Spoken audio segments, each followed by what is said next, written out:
Shalom saudaraku yang dikasihi oleh Tuhan, salam sejahtera buat kita semua. Teman-teman dan saudara yang dikasihi Tuhan, jumpa kembali bersama saya dalam channel ini. Pertama-tama saya ucapkan banyak terima kasih atas setiap dukungan teman-teman dan Bapak Ibu sekalian, sehingga melalui itu semua, Bapak Ibu dan saudara-saudara sekalian, algoritma YouTube terus melirik channel ini dan terus berkembang. Dan melalui itu juga, video-video yang ada di channel ini banyak orang yang menonton atau melihat, serta melalui kesaksian-kesaksian yang ada dalam video tersebut, banyak orang yang tersadarkan dan juga ada yang menerima Yesus sebagai Tuhan dan Juru Selamat mereka secara pribadi.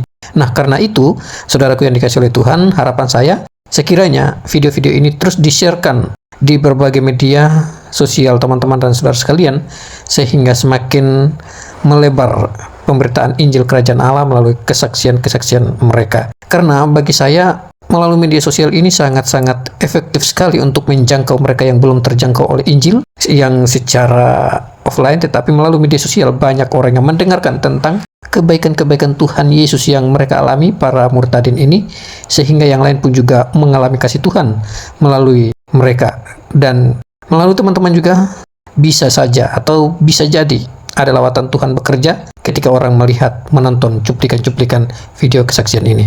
Dan kali ini saya mengajak kita semua untuk melihat satu cuplikan video yang sangat menarik tentunya, di mana seorang murtadin ini meninggalkan keyakinan lamanya yaitu Islam dan pilih masuk Kristen dengan alasan bahwa ya berbagai persoalan yang ia alami, dan bahkan pernah umroh, dan bahkan dalam video tersebut dia dipanggil seorang Bu Haji, ya, Bu Haja, karena sudah pernah umroh atau pernah pergi naik haji. Nah, setelah itu teman-teman dan saudaraku sekalian, entah apa yang terjadi, yang dialami, ia mengalami persoalan yang ya menurut kesaksiannya cukup rumit, tetapi di sanalah ia melihat kemurahan Tuhan Yesus yang menolong dia sehingga ia boleh melewati semuanya itu. Dan melalui itu akhirnya dia percaya bahwa di dalam Kristus ada ketenangan, ada kedamaian jiwa, dan terutama keselamatan jiwa.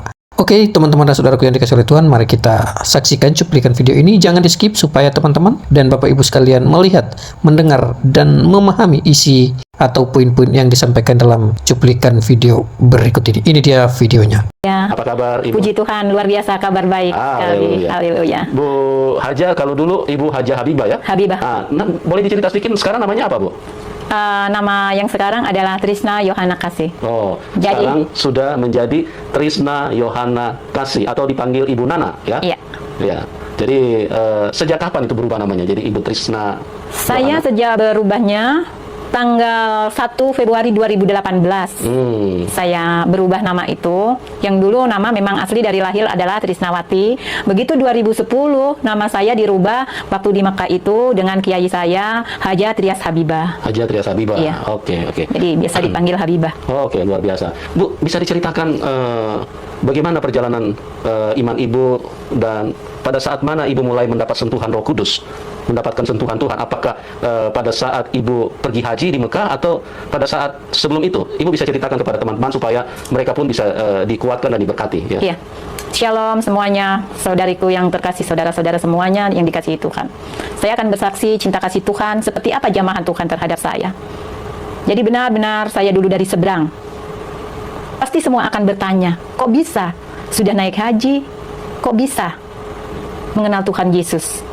Ya, semua itu tidak ada mustahil bagi Tuhan. Amin, amin. Saat 2010, saya menjalankan ibadah haji. Dan di situ, saya berjalan bersama rombongan yang ada di Jabal Rohmah. Saya melihat 3 salib. Dan orang tidak melihat semua, tapi mata saya melihat. Ada apa semua ini? Dalam benak saya simpan dalam hati saya. Oh, nggak mungkin, dan saya tidak percaya. Nah, sebentar Bu, itu Ibu melihat 3 salib saat berjalan atau saat sholat pada waktu itu? Kalau di Jabal Rohmah bukan untuk sholat, tapi di Jabal Rohmah itu ada satu gunung yang di situ ada tugu yang biasa dipakai kami nulis anak kita, saudara kita di batu atau di tugu itu dengan supaya mereka juga bisa datang di situ. Dan kita berdoa di situ agar keluarga kita diberkahi Tuhan, agar rumah tangga kita. Jadi seperti itu, cuma untuk berdoa. Jadi itu bukan untuk tempat sholat, tapi tempat untuk ziarah aja ya, untuk berziarah. Jadi di mana saya belum sampai naik ke gunung tersebut ya, di Jabal itu kan suatu bukit ya. Jadi belum sampai naik itu, yang masih di tempatnya onta-onta itu saya melihat. Saat itu kan belum saatnya kita harus ke Mina, saat itu kita belum ke Arafah, ke Mina, terus Balang Jumroh itu belum. Jadi kita kita di Jabal Nur, Jabal Rohmah. Jadi di situ sampai kita ditempatkan di Gunung Magnet juga itu. Jadi di situ saya melihat, tapi kan saya sendiri yang melihat, yang lain kan tidak melihat. Iya. Jadi saya tidak pernah berpikiran bahwa ini tanda-tandanya kuasa Tuhan terjadi dalam hidup saya. 2011, di saat saya berdoa, di saat usaha saya juga sudah kolab lah, katakan usaha saya sudah hancur. Bukan satu kebetulan juga, di situ saya selalu berdoa. Di dalam doa saya, Tuhan, usaha saya seperti ini, kerjaan saya seperti ini, kenapa semua terjadi seperti ini? Dan di saat itu juga, saya masih punya usaha warkop yang ada di belakang STM. Saya belum memperkenalkan diri saya dari mana? Saya dari Jawa, asli dari Jawa saya.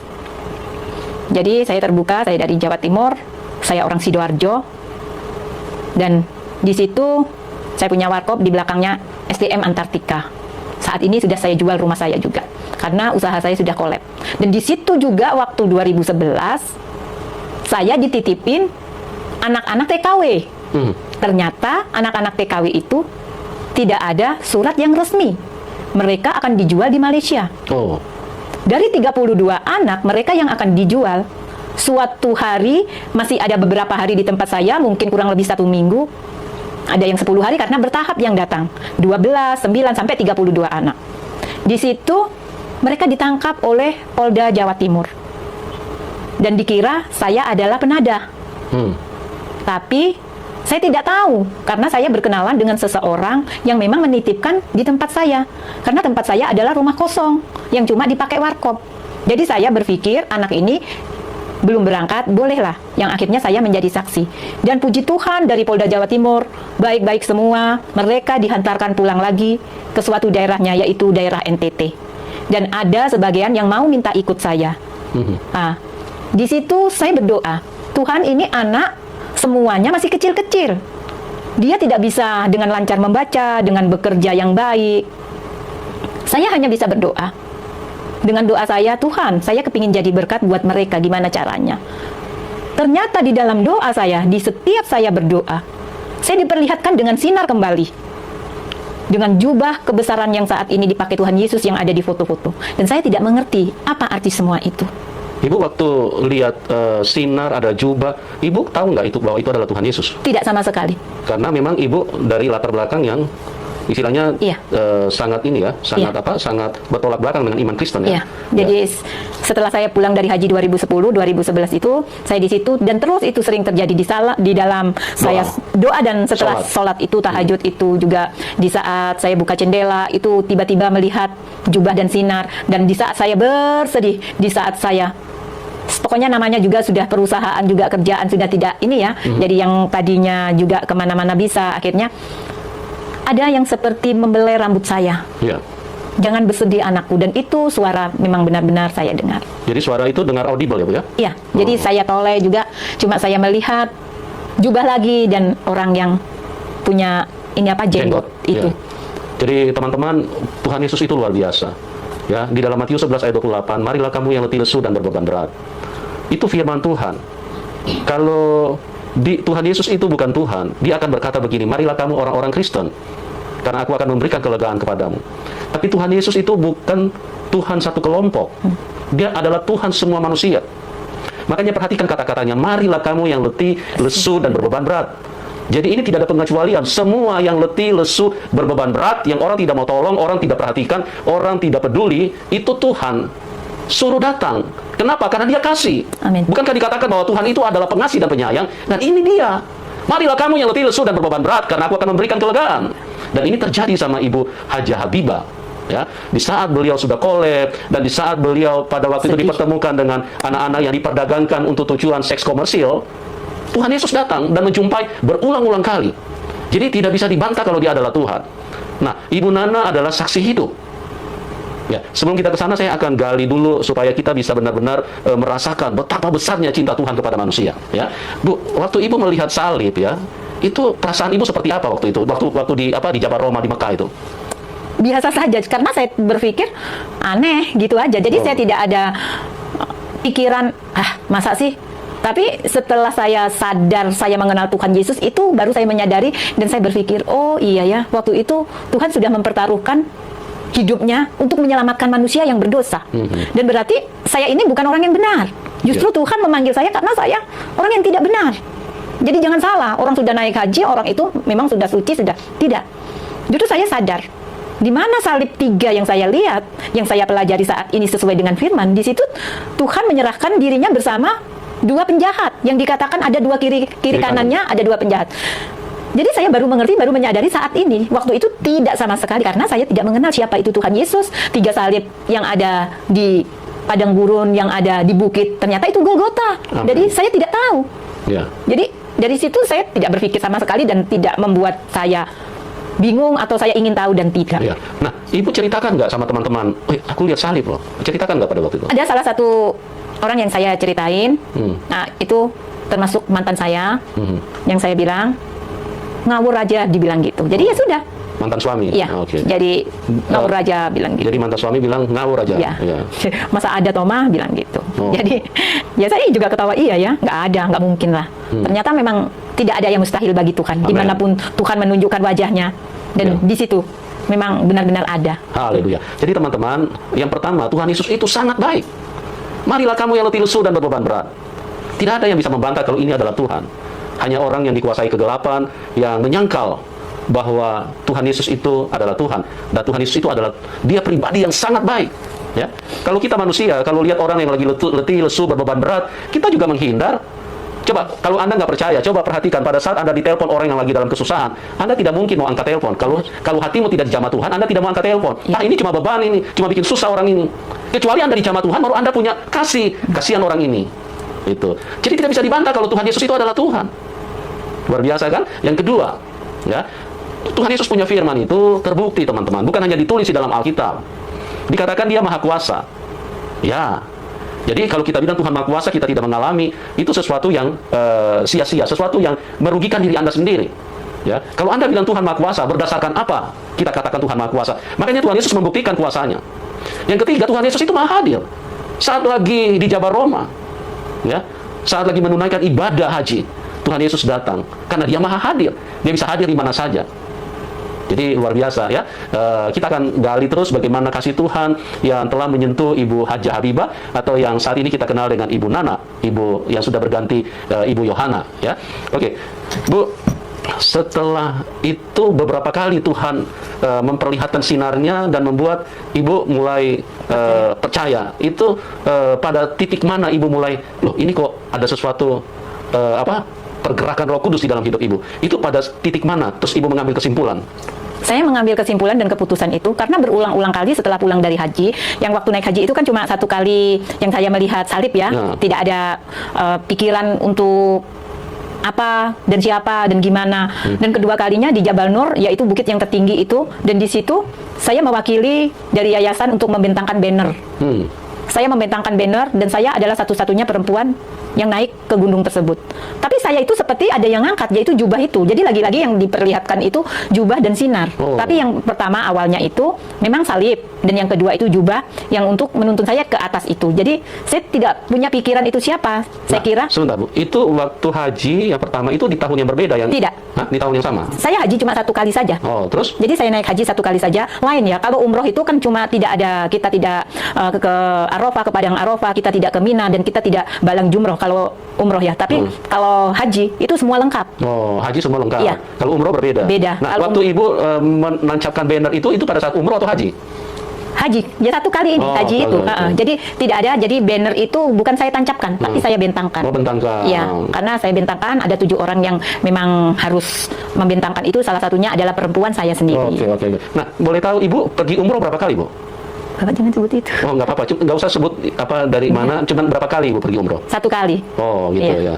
Ya, jadi Ibu Nana ini memang seorang yang spesial ya buat kita. Kenapa spesial? Karena beliau punya latar belakang ini bukan orang sembarangan ya. Beliau juga aktif di dalam dunia sosial ya, dalam organisasi-organisasi yang kelas besar punya ya. Kalau kita sebutkan tidak perlulah disebutkan. Beliau ini orang yang cukup terpandang ya, latar belakangnya cukup ini. Dan beliau juga seorang pengusaha ya. Tadi sudah diceritakan bagaimana usahanya juga mengalami istilahnya collab, dan disitulah Tuhan Yesus datang ya. Kalau Tuhan Yesus itu hanya Tuhan satu golongan, maka Tuhan Yesus tidak akan melirik Ibu Nana atau Ibu Haja Habibah ini. Kan dia tidak percaya kepada Tuhan Yesus, ngapain juga ditolong ya. Dia kan orang tidak percaya kepada Tuhan, ngapain juga ditolong orang begini. Tapi Tuhan Yesus itu terbukti bahwa dia mengasihi semua manusia, siapapun kita, apapun latar belakang kita.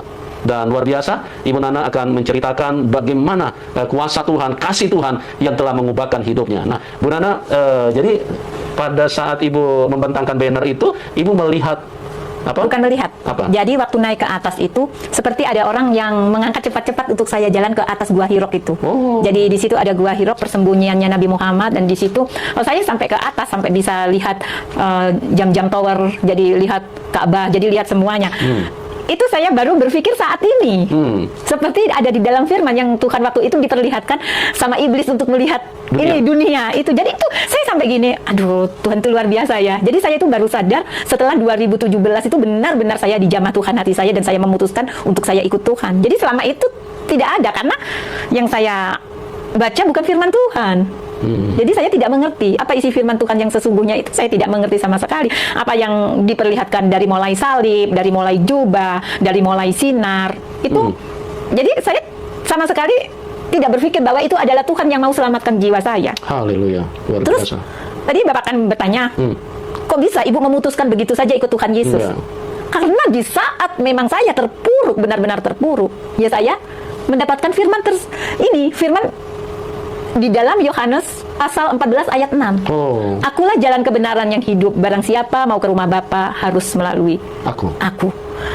Itu benar-benar seperti mimpi, dan itu sampai saya hafal. Apa maksudnya? Dan memang saya kalau sholat juga saya berdoanya bukan pakai bahasa Arab ya, bahasa apapun Tuhan mengerti. Dan walaupun saya seorang haja yang waktu itu, tapi saya juga membaca tulisannya aja, bukan membaca Arabnya, jadi bahasa Indonesia. Jadi mungkin saya Tuhan, saya minta tolong untuk saya bisa benar-benar mencari Tuhan, dan Tuhan menunjukkan, cuma saya tidak peka. Dan kepekaan saya setelah saya mendapatkan firman tersebut, saya bertanya dengan teman saya, Bapak Pendeta Nome itu, saya bertanya, Bapak, saya menemukan ini, coba Umi download dulu di HP-nya, Umi lihat. Nah dari situlah mulai kecintaan saya mengenal Tuhan Yesus 2017, karena di masa 2011, 12, 13, 14, 15 sampai 16 itu cuma sering dibelai dengan orang tua yang berjenggot berjubah, diperlihatkan jubah, diperlihatkan sinar. Jadi saya berpikir saat memang benar-benar Tuhan jamah hati saya, di situ saya tanya sama Bapak Pendeta, ya sudah, mulai dari situ saya sudah melepaskan hijab saya tidak sholat lagi. Dan sampai Bapak Pendeta bilang, Umi kenapa hijabnya dilepas? Saya bilang, orang Jawa maklum, sumuk karena panas kan, di Jawa juga tempat kami panas. Jadi di saat kami jalan, karena kami bekerja sama dengan Bapak Pendeta itu, Bapak Pendeta tidak pernah menginjilin saya, dan tidak pernah untuk membuat saya menjadi orang Kristen. Tapi memang dari dasarnya 2010 saya naik haji, itu sudah Tuhan jamah saya pelan-pelan, dan dan Bapak Pendeta itu 2013 adalah teman saya juga. Tapi 2017 ketemu lagi. Di saat itu saya sudah sendiri juga gitu. Tapi Bapak Pendeta tidak pernah, bahkan kalau saya tidak sholat, Bapak Pendeta selalu mengingatkan saya. Waktunya sholat, sudah duhur, sudah asar. Dan saya selalu bilang, oh lagi wayai. Orang Jawa bilang wayai itu adalah lagi mens. Kalau orang saya dulu lagi mens tidak boleh sholat karena najis. Ternyata dalam ajaran yang sekarang itu lebih sempurna buat saya ya, karena kenajisan bukanlah di dalam badan tubuh kita, tapi dari hati kita, mulut kita yang keluar. Jadi di mana kami berdoa walaupun lagi datang bulan kita bersimpuh memuji Tuhan, memuliakan Tuhan, itu tidak ada najis. Jadi ini yang membuat saya benar-benar jatuh cinta sama Tuhan Yesus. Sama Tuhan Yesus. Ya, jadi luar biasa ya karya Tuhan di dalam kehidupan Ibu Hajah Habibah. Bagaimana Tuhan menyatakan diri, Tuhan menuntun tahap demi tahap sampai benar-benar ibu ini yakin bahwa Tuhan Yesus itu adalah Tuhan yang mengasihi hidupnya, Tuhan yang telah menyerahkan hidupnya buat Ibu Nana ya, yang sekarang sudah berganti nama Yohana. Jadi di dalam Tuhan memang seperti itulah karya Tuhan, kasihnya yang ditunjukkan, kuasanya. Jadi bagaimana Ibu Nana mengalami Tuhan secara luar biasa. Nah, terus Ibu Nana setelah itu berarti Ibu mengambil keputusan itu? Belum. Nah, kapan itu Ibu mengambil keputusan? Jadi setelah itu saya belum ambil keputusan meskipun sudah mendapatkan firman aku adalah jalan kebenaran yang hidup, barang siapa ke rumah Bapa harus melalui aku. Jadi saya masih berpikir, dan setelah saya mendengarkan lagu-lagu, saya jatuh cinta dengan lagu rohani dan itu. Dan mulailah di situ saya tidak sholat lagi, saya sudah melepas hijab saya. Tapi terkadang saya masih berkumpul dengan teman-teman saya Ustadz. Tapi beliau mungkin agak ini ya tanda tanya ya. Kenapa kok sudah melepas hijabnya? Terus akhirnya saya bilang, ya saya percaya dengan Tuhan Yesus. Mereka kecewa dan banyak. Saya mohon maaf ya dengan teman-teman saya, khususnya yang dulu satu ini berteman sama saya bukan menyakitin hati saudara-saudara saya yang dikasihi. Saya tetap menjadi sahabat, tetap mengasihi mereka. Ya, dan walaupun kalian pun sudah tidak mau dengan saya, dan ada satu yai yang masih sampai sekarang baik sama saya. Ya. Ada yang punya pondok di Wonoayu itu beliau. Itu yang masih sampai sekarang masih mau bersahabat dengan saya. Karena kehidupan masing-masing seorang mau masuk neraka, mau masuk surga, beliau juga bilang itu urusan pribadi, bukan urusan kami, bilang gitu. Amin. Jadi teman-teman, urusan dengan Tuhan itu urusan pribadi. Ya, kalau kita ketemu Tuhan, kita tidak berjemaah, tapi kita pribadi. Ya, jadi orang mau percaya apa saja itu urusan pribadi. Jadi keliru sekali kalau kita karena sekarang orang ini sudah berbeda keyakinan, kemudian kita menjadi marah atau menjadi membenci atau menjadi berpisah bermusuh. Itu sesuatu yang yang merugikan diri Anda sendiri. Ya, artinya Ibu Habibah mau percaya Tuhan Yesus itu keyakinan pribadi. Ya, silakan saja masing-masing punya keyakinan. Nah, yang luar biasa Bapak Ibu, yang saya mau jelaskan kalau memang Tuhan Yesus itu memang Tuhan untuk semua manusia, ya. Jadi kita melihat ada begitu banyak orang yang diubahkan Tuhan, dijamah Tuhan, bukan dari yang berlatar belakang baik, ada beberapa dari penjahat, ada beberapa yang kehidupannya begitu rusak, ya. Tuhan tidak melihat, oh kamu kan tidak percaya sama aku, tidak perlu ditolong. Bahkan orang-orang yang begitu membenci Tuhan Yesus menyatakan kasih-Nya, mengulurkan tangannya, menyatakan kuasanya, supaya mereka bisa diselamatkan. Tuhan Yesus datang bukan membawa agama, Tuhan Yesus datang membawa kasih-Nya, supaya manusia bisa ditolong, manusia bisa mengalami kebaikan di dalam hidup ini. Ya, bagi teman-teman juga, kalau mungkin Anda berbeban berat, mungkin ada yang sudah putus asa, mungkin ada yang sudah ingin bunuh diri, ingat, Tuhan Yesus mengasihi Anda. Tuhan Yesus pribadi yang sangat peduli dengan hidupmu, ya. Dan di dalam Tuhan Yesus memang sesuatu yang simpel, teman-teman. Jadi Tuhan Yesus itu datang membawa firman itu, memberikan firman-Nya, tidak sesuatu yang rumit, sesuatu yang membuat manusia juga kebingungan, tapi Tuhan Yesus memberikan firman-Nya yang simpel. Kalau di dalam Tuhan Yesus itu bisa jelas dipisahkan antara kenajisan dengan kekotoran, ya. Sesuatu yang kotor itu beda dengan sesuatu yang najis. Kalau sesuatu yang najis itu mengandung unsur dosa.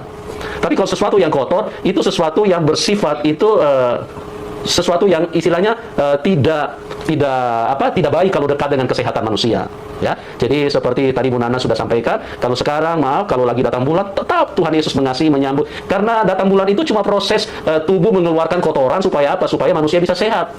Ya, jadi itu bukan suatu kenajisan. Justru kenajisan itu kalau dari dalam hati kita keluar maki-makian, keluar kebencian, keluar hinaan, ya, sakit hati, bahkan ingin membunuh orang lain. Nah, itu yang najis, itu yang berdosa. Apalagi ingin membunuh orang lain, menghalalkan darah orang. Tapi kalau misalnya misalnya cuma buang air kecil, itu cuma kotoran. Itu yang dikeluarkan karena apa? Untuk kesehatan manusia, supaya manusia sehat, dikeluarkan itu. Dan itu bukan kenajisan, itu bukan sesuatu yang mengandung dosa, itu saja pembersihan supaya manusia tetap sehat. Jadi begitu, simpel kan di dalam Tuhan Yesus. Kalau yang membuat rumit-rumit kita, itu sesuatu yang justru merugikan diri kita sendiri. Nah, Bu Nana, terus tahun berapa Ibu ambil kesimpulan mau ikut Tuhan Yesus? Tahun 2017, bulan 11, tanggal 11. Oh, 2017 ya? Ya, tanggal 11 bulan 11 2017. Itu ada peristiwa apa kok sampai begitu yakin saya mau ikut Tuhan Yesus? Iya, jadi bulan 6 itu 2017 itu kan saya sudah mulai lepas hijab ya, dan mulai saya tidak sholat lagi, saya mulai mempelajari yang ada di HP, saya download Alkitab, terus mendengarkan musik-musik, lagu-lagu rohani Kristen. Itu ada kedamaian dan sukacita. Kok akhirnya banyak yang hafal, saya bilang gitu. Terus saat itu juga saya pernah mendengar lagu itu. Sebelum saya mendengar lagu yang ada di YouTube itu, saya sudah pernah mendengar juga di suatu rumah orang persekutuan. Di situ saya ingat sekali lagu itu. Hari ini ku rasa bahagia. Dan itu saya dengar lagi di saat saya memutuskan untuk ke gereja. Saya awal-awalnya ke gereja, ada ke gereja di Trosobo. Saya mengikut tempatnya Bapak Pendeta. Jadi di situ Bapak Pendeta Samuel, kalau lihat, hai shalom Bapak Pendeta, makasih atas pertumbuhan keimanan saya. Dan saya datang awalnya ke beliau, saya mendengarkan lagu itu. Haleluya, luar Di biasa. situ benar-benar walaupun gerejanya kecil, tapi auranya itu benar-benar roh itu hadir. Dan saya ikut Bapak Pendeta Nome waktu itu ke sana karena beliau juga ada di gereja sana. Dan saya merasakan ada sukacita. 1 kali, 2 kali saya ikut lagi. Ternyata Bapak John mempunyai mama rohani juga yang ada di Surabaya juga. Beliau juga ibu rohani itu, beliau orang yang sangat luar biasa dipakai Tuhan untuk penyembuhannya. Sudah ke NTT, sudah ke Papua. Mungkin Ibu Gembala, Ibu Pendeta Mama Siti ya, yang dari asal Madura, beliau benar-benar dipakai Tuhan. Beliau yang menguatkan saya juga. Haleluya. Dari situ saya di gereja sana, dan di situ juga saya diberkatin. Saya didoain. Saya belum sampai bulan 7, 8. Saya belum ambil keputusan untuk saya benar-benar menjadi orang Kristen dan percaya Tuhan. Cuma saya bisa merasakan jamahan Tuhan. Dan saat itu bulan 11, mulailah Bapak Pendeta itu bilang sama saya, kalau memang benar-benar suka sama saya bilang, mari kita berdoa dulu. Kalau kita berdoa memang Tuhan izinkan segala sesuatu harus terjadi, kita bersatu, biarlah Tuhan. Dan di situ kami doa. Saya menyerahkan diri saya kepada Tuhan. Tuhan, kalau memang saya benar-benar sudah Engkau selamatkan, pakai hidup saya. Itu yang doa pertama saya panjatkan kepada Tuhan. Untuk saya bisa menjadi berkat di setiap orang yang saya temui, terutama anak yang pernah saya tolong, anak NTT tadi. Jadi taruh saya di sana Tuhan. Dan yang kedua, saya berdoa, Tuhan, kalau Engkau pun menjodohkan saya dengan seorang pendeta, biarlah kami melayani bersama-sama. Amin, puji Tuhan. Itu yang kedua. Dan ketiga, saya juga berdoa, Tuhan, biarlah di mana apa yang saya punya, di mana yang ada, saya meninggalkan, saya tidak terbebani, saya tidak memikirkan, dan saya percaya semua ini adalah jalan Engkau. Dan itu saja, saya tidak minta apa-apa untuk saya bisa seperti ini, seperti itu, tidak. Jadi saya minta hikmat kepada Tuhan supaya saya benar-benar kalau sudah diselamatkan Tuhan pakai untuk menjadi berkat. Dan kedua juga saya benar-benar meminta Tuhan berikan jodoh yang benar-benar takut akan Engkau dan bisa membimbing saya. Dan ketiga, saya tidak memikirkan dunia lagi Tuhan, saya tidak janji dan saya tidak mau usaha ini itu lagi, dan saya cukup untuk melayani Engkau. Haleluya, luar biasa. Amin. Jadi tanggal 11 bulan 11 2017 saya Tuhan. ikut Tuhan. Persis. Haleluya. Ya, teman-teman, luar biasa karya Tuhan di dalam kehidupan Ibu Nana, dan beliau sekarang diubahkan Tuhan secara luar biasa, menjadi orang yang rendah hati, karena tadi saya sudah katakan beliau ini dari latar belakang bukan orang di bawah, ya. Beliau orang berasal dari latar belakang yang high class punya, ya. Saya tidak usah sebutkan, beliau banyak kenal orang-orang penting. Beliau aktif di dalam organisasi besar, tapi Tuhan mengubahkan beliau, dan saat ini beliau melayani di tempat yang sangat minus. Artinya tempat ini jarang orang mau pergi, tapi Ibu Nana ini mau masuk ke daerah tersebut dan melayani dengan luar biasa, ya. Itulah karya Tuhan yang begitu ajaib, tempat yang tidak dilirik oleh orang-orang yang mengedepankan kesenangan daging, kesenangan jasmani, tapi beliau masuk, beliau pergi melayani ke tempat-tempat yang terpencil karena kasih Tuhan, kuasa Tuhan, ya, sinar yang telah menyentuh hidupnya, jubah kebenaran yang telah beberapa kali Tuhan tampakkan kepada beliau, ya. Beliau melayani di tempat yang, ya, secara manusia sangat memprihatinkan. Bahkan ada 1-2 teman yang pernah berjumpa dengan beliau sampai terheran-heran, kok mau ya ke tempat seperti ini. Tapi itulah orang yang sudah berjumpa dengan Tuhan Yesus, hatinya diubahkan Tuhan, kuasa Tuhan turun di dalam hidupnya, dan beliau dengan sukacita, dengan sungguh-sungguh melayani Tuhan, ya. Dan Bapak Ibu yang diberkati, kalau mau dukung silakan, ya, karena pelayanan tempat di mana Ibu Nana melayani itu membutuhkan dukungan dukungan, bukan hanya dukungan doa, tapi dukungan materi yang cukup besar, karena tempat di mana Ibu Nana melayani itu sesuatu yang butuh untuk mendukung hal-hal seperti itu. Ya, terima kasih buat semuanya yang telah menyaksikan acara ini. Terima kasih juga buat Bu Nana atas kesaksian yang luar biasa. Terima kasih juga buat semuanya ya. Apa tadi yang dibilang sama Pastor, memang saya benar-benar melayani, bukan saya membutuhkan materi utama, tidak Bapak. Jadi yang utama adalah saya sudah diselamatkan, dan saya memohon untuk mendukung saya dalam saya bisa menyelamatkan jiwa-jiwa yang ada di daerah yang memang saya layani. Memang materi perlu ya. Kalau untuk zona amannya ngapain saya harus ke hutan? Mungkin saya melayani di daerah sini aja mungkin saya bisa. Tapi kenapa? Dan inilah yang perlu diperhatikan. Di suatu daerah di Timur Tengah Selatan, di Soe, yang ada daerah Hoi, desa Hoi, dusun Hoi, dan di situ bahkan ada tempat yang belum ada penerangan, belum ada air. Di situ tergeraklah hati saya. Jadi kenapa saya benar-benar untuk melayani? Karena saya juga harus bisa merasakan apa yang dirasakan mereka, dan mereka perlu bimbingan. Kalau untuk materi secara tidak langsung, saya bisa mencari di daerah yang memang sudah zona aman. Tapi karena saya percaya penyertaan Tuhan selalu ada bersama saya, dan disitulah kebutuhan-kebutuhan Tuhan akan kirimkan. Dan saya percaya, entah itu melalui siapa, entah itu dari Tuhan sendiri seperti apa, saya tidak tahu. Tapi yang pasti, saya tetap jiwa raga saya, hidup mati saya adalah untuk Tuhan dan untuk melayani Tuhan. Dan saya serahkan bukan untuk melayani yang seperti dulu saya layani. Puji nama Tuhan, teman-teman dan Bapak Ibu sekalian, kesaksian yang sangat luar biasa. Sekalipun persoalan demi persoalan yang dialami tidak menggentarkan hatinya, tekadnya untuk memikul salib, mengikuti Yesus atau memikul salib. Apapun persoalan hidup, ibu ini dalam kesaksiannya ia tetap memilih kasih Yesus yang sudah ia alami. Karena itu, sebagai balasan untuk berterima kasih atau sebagai tanda ucapan syukur dalam menerima kasih Tuhan itu, maka ia mendedikasikan hidupnya untuk melayani Tuhan. Karena itu teman-teman dan saudaraku yang dikasihi oleh Tuhan, satu bagian ayat firman Tuhan yang saya akan bacakan bagi kita semua dalam Yohanes 3 ayat 16. Di sana dikatakan, karena begitu besar kasih Allah akan dunia ini, sehingga ia telah mengaruniakan anaknya yang tunggal, supaya setiap orang yang percaya kepadanya tidak binasa, melainkan beroleh hidup yang kekal. Jadi Tuhan itu tidak pernah menginginkan orang supaya binasa, tetapi Tuhan menginginkan orang, setiap manusia ciptaannya beroleh keselamatan. Itulah sebabnya ia memberikan putra tunggalnya, yaitu Yesus Kristus, datang ke dunia ini untuk menyelamatkan manusia berdosa. Oke teman-teman dan saudaraku yang dikasihi oleh Tuhan, kiranya kasih karunia dan damai sejahtera Allah Tritunggal memberkati kita semua. Sekian dari saya, Tuhan Yesus memberkati kita semua. Shalom.